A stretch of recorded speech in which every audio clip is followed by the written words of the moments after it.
नमस्कार। आज हम जरा गहराई से बात करेंगे कि 2025 में भारत में निवेश के लिहाज से कौन से सेक्टर मतलब कौन से क्षेत्र आगे रह सकते हैं। हाँ, बिल्कुल।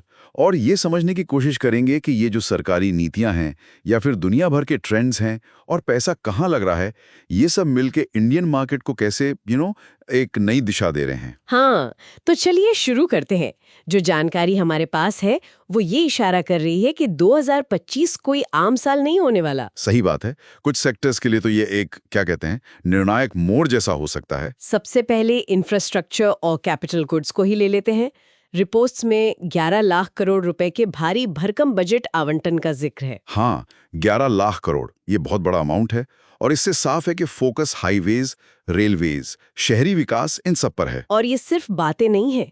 जैसे L&T जैसी कंपनियां हैं, उनकी ऑर्डर बुक रिकॉर्ड स्तर पर है। बिल्कुल, ये दिखाता है कि पॉलिसी और एक्शन दोनों साथ चल रहे हैं। मतलब पैसा सच में खर्च हो रहा है, जमीन पर काम दिख रहा है, और इससे पूरी सप्लाई चेन को फायदा होगा।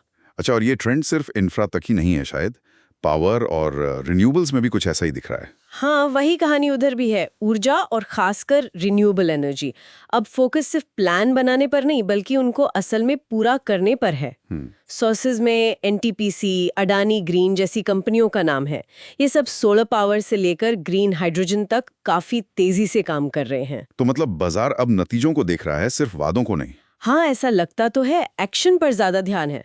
एक और दिलचस्प बात फार्मा और डायग्नोस्टिक सेक्टर में दिख रही है। हाँ, कुछ समय के शांति के बाद क्या लगता है वहां फिर से तेजी आ रही है? हाँ, रिपोर्ट्स तो यही बता रही हैं। FDA अप्रूवल्स बढ़ रहे हैं, कंपनियां रिसर्च और डेवलपमेंट मतलब R&D पे ज्यादा खर्च कर रही हैं। और डायग्नोस्टिक्स वाली कंपनियां जैसे डॉक्टर लाल पैथ लैब्स वो भी बेहतर कर रही हैं। तो जो लोग वैल्यू ढूंढ रहे हैं उनके लिए शायद यहाँ एक मौका बन रहा है। लेकिन क्या ये वापसी टिकेगी? फार्मा में तो उतार चढ़ाव आते रहते हैं। सवाल तो अच्छा है।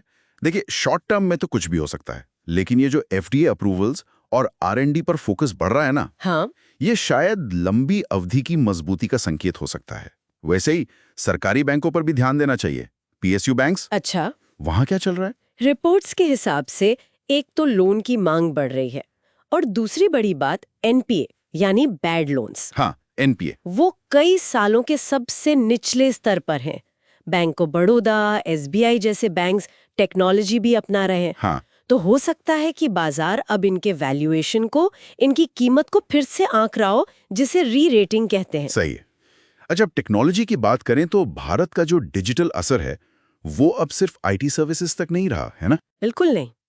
अब AI यानी आर्टिफिशियल इंटेलिजेंस और खास प्रोडक्ट बेस्ड टेक कंपनियां, इनमें नए मौके बन रहे हैं।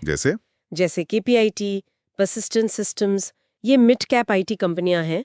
ये ऑटोमेशन और वर्टिकल SaaS में काफी अच्छा कर रही हैं। वर्टिकल SaaS मतलब? किसी खास इंडस्ट्री के लिए बना सॉफ्टवेयर। हाँ, बिल्कुल।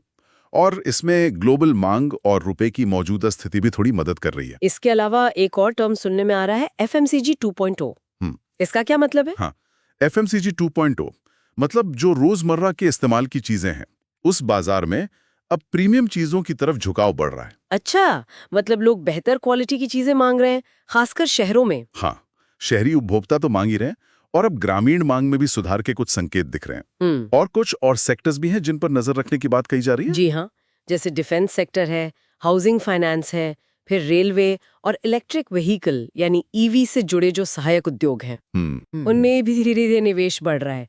रिपोर्ट्स इनको अगले दशक के लिए काफी महत्वपूर्ण मान रही हैं। तो कुल मिलाकर अगर हम देखें तो इन सारी रिपोर्ट से क्या तस्वीर उभर रही है? 2025 के लिए फोकस कहाँ दिख रहा है?